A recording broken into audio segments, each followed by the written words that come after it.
So this week's episode of Demon Slayer, we get introduced to two new characters. First of which is probably a lot of people's most anticipated, who is the man in the boar mask, and it seems like he's going to be a major addition to this cast going forward, as well as a character Zenitsu, who I expect will annoy a lot of people. I do have a friend who read the manga for this and wasn't a fan of this character in the early stages, but did tell me that eventually his opinion changed, and as the series goes on, he actually warmed up to this character the deeper the series went. And for me personally, even though I know this character could annoy so many people, and I'm sure it will, I personally found him to be an entertaining addition to this episode. Now, don't get me wrong, he was annoying, but I feel as if that was the entire purpose of what his character was supposed to do in this episode. There's something, in my opinion, charming about having a character who is supposed to be a demon hunter, who is literally just shitting his pants at every moment because he believes he's going to die and he's unfit for battle. Somehow he did survive the training, and he feels as if he's not ready for this. He feels like he's going to die, and it's up to people like Tanjiro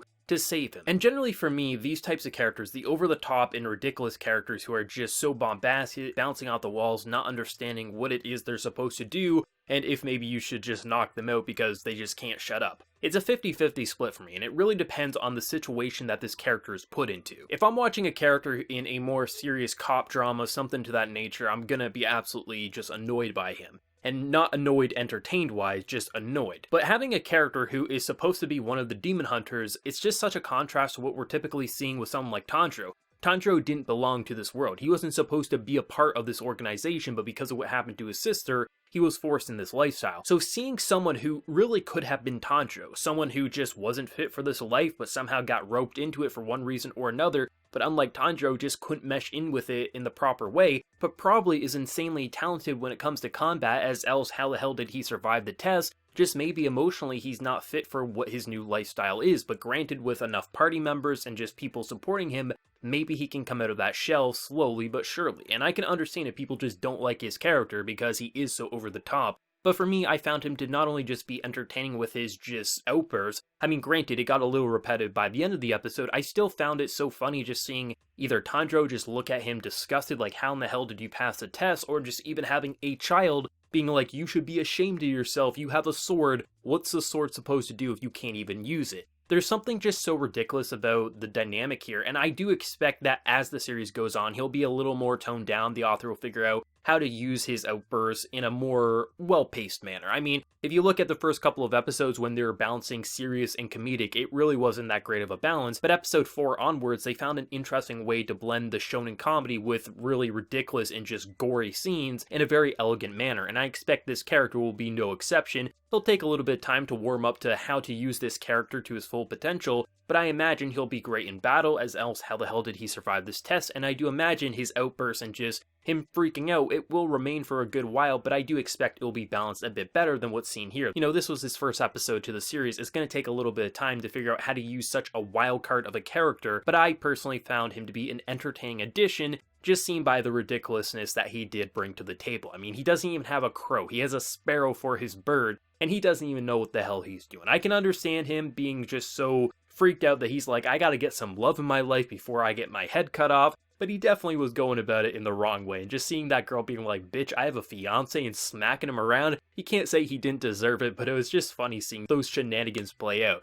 For me, I found him to be such an entertaining addition that I could easily see myself getting annoyed with him over time, but I also think that having a character who's so different but also so similar to Tanjiro, really not belonging for this world, but for one reason or another has to be in it, has the skills currently to be in it, but maybe not emotionally and just went down a different path than Tanjiro did, I think it's an interesting contrast to our main character, and I do expect as time goes on, we're going to warm up to him more and more. So whether you absolutely hate him in this episode, or if you're like me, you found him to be entertaining, if not a little repetitive by the end of the episode, I'm sure this character is going to flesh out into something pretty interesting down the road. But I do have to say, in terms of my most anticipated moment, it has to be this episode. Seeing a demon who can pretty much warp perspective and kind of warp just gravity and shake up a room, I think that's going to lend to such a creative battle. The fact that Tanjiro's standing on the floor and then it shifts around and now he's on the wall, there's a girl still on the other side, and then you have Boarman coming in. I feel as if they can have so many interesting ways to blend this demon battle into something so just remarkable. Not only on a visual level with how they can just kind of warp perspective and just make us feel disoriented, make us feel dizzy. Not only can they do interesting things with just the 3D camera work and just how they're going to play around with the overall directing, just the sheer creativity in terms of the writing, how they're going to blend attacks. You could have Tanjiro coming in, and then now he's on the ceiling while he's on the floor. Literally have a sword about to strike him in the neck and then just completely warp perspective, and you don't know what's happened alongside your main character. I've heard a couple people say that this battle will be one of their favorites animated just because it's such a creative battle, and I wasn't sure like what they were excited for, but seeing what's happening here, I can understand why people would be excited seeing how Ufotable would animate this, especially seen by how they've already animated other fights which are considered weaker ones in the series. Seeing something like this, it just makes me so excited not only for this battle but future battles, that this author has found interesting ways to not only just take, okay, here's your demon hunters and here's your demons, they're gonna have their own abilities, their own quirks, their own personality, that's fun. But they're also going to shift up the battle mechanics for probably most of these fights in their own way. They're all going to have their own little quirk, whether it be dodgeball matches with the last fights or just having rooms swap around where you're in the living room in one section and then, oh, you're in the kitchen and somehow you're on the ceiling while a sword is about to attack you from behind. I feel like there's so many interesting ways that they could go about this, and I'm truly excited to see this. I definitely thought the reactions, even if you probably found his just voice actor annoying for just how much he was kind of bursting out loud, being like, I'm terrified, and you probably wanted to smack him a couple of times, I really did enjoy just the amount of differences we've seen in his overall reactions. Even though it was the standard, oh my god, he's shocked and just scared, it's the typical shonen directing you either know and love or know and hate, I still felt as if they found an interesting way to shift up the style enough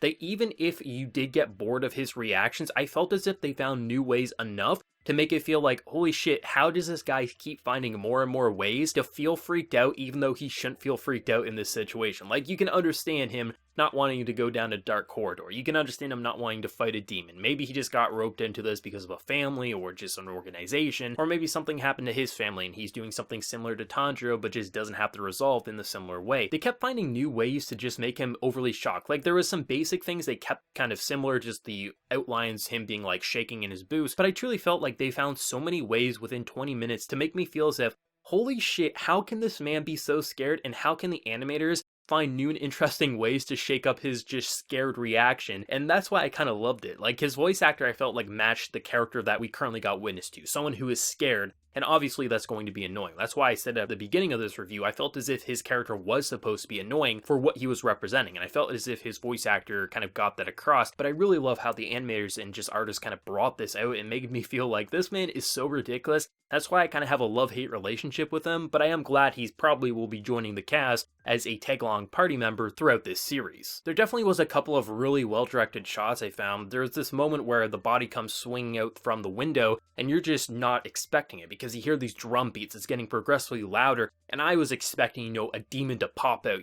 kind of like a jump scare, like here's the demon. I wasn't expecting a body to come flying out and then just crashing down, and that impact. Ufotable isn't holding back. They literally are making us feel as if we are witnessing bones shatter and break as a body hits the ground. The force of which and the sound effects to that body was disgusting, but it really got across just how devastating this monster is inside this building and how we really have to fear for our characters' lives, even in the middle of so much absurdity. I love the idea that Tanjiro leaves Nezuko with them in the basket and saying like, hey, if shit goes wrong, don't worry, you got a guardian angel, but that actually ends up scaring them into the building. I just love the little touches throughout this episode, even though a majority of this episode was, here's a new character, you're probably not going to like him, but trust us, he's eventually going to go somewhere, and then also here's the setup for the next battle, which is probably one of the coolest and most creative ideas for a fight, having characters not know if they're on the ceiling, the walls, the floor, or what room they're currently inhabiting, and I love the idea to that, but I definitely felt as if there was a couple of really standout moments, such as just the body coming flying through the building, that was just like, holy shit, the attention to detail to such subtle areas, it really sells it as being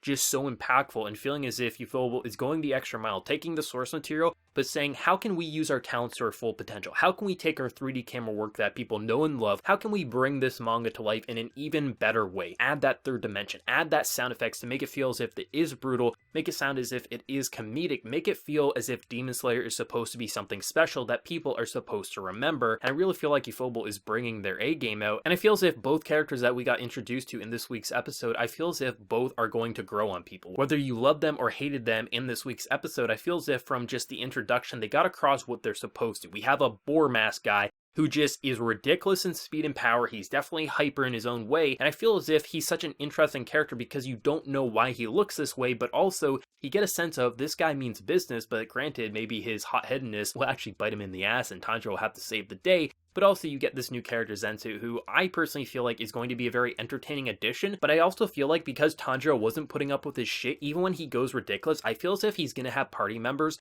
that are going to be able to reel him back into reality when it counts. So probably alongside the reader or viewer, you're like, holy shit, this guy is annoying me, and then Tanjiro will pop up being like, bitch, you serious? That's what I really like about the dynamic. Even though it is supposed to be annoying, I feel as if there's going to be a lot of humorous but also entertaining developments that we'll see with this cast as it goes forward. Maybe they'll part ways every few missions, or maybe they'll stick together for the entire season. I don't know, but I'm very excited to see where the overall cast is going to go. I think they set up a lot here. I think we got introduced to new characters, a new battle. I feel as if we're really seeing where Demon Slayer wants to go. It's not just going to be Tanjiro and Nezuko wandering the street. It's going to be a party, as seen by the opening, and I feel as if I'm really excited to see how the cast is going to evolve, because something that I think the series was desperately missing was Tanjiro having that human touch that he could talk with and banter with and just have these moments where you're like, he can't really have that with his sister right now, especially in the daytime, so it's nice that he has someone that he can share food with, have a lunch with, and talk with, and even if they butt heads from time to time, it feels as if Tanjiro will have that human touch to keep him grounded and not getting lost on his mission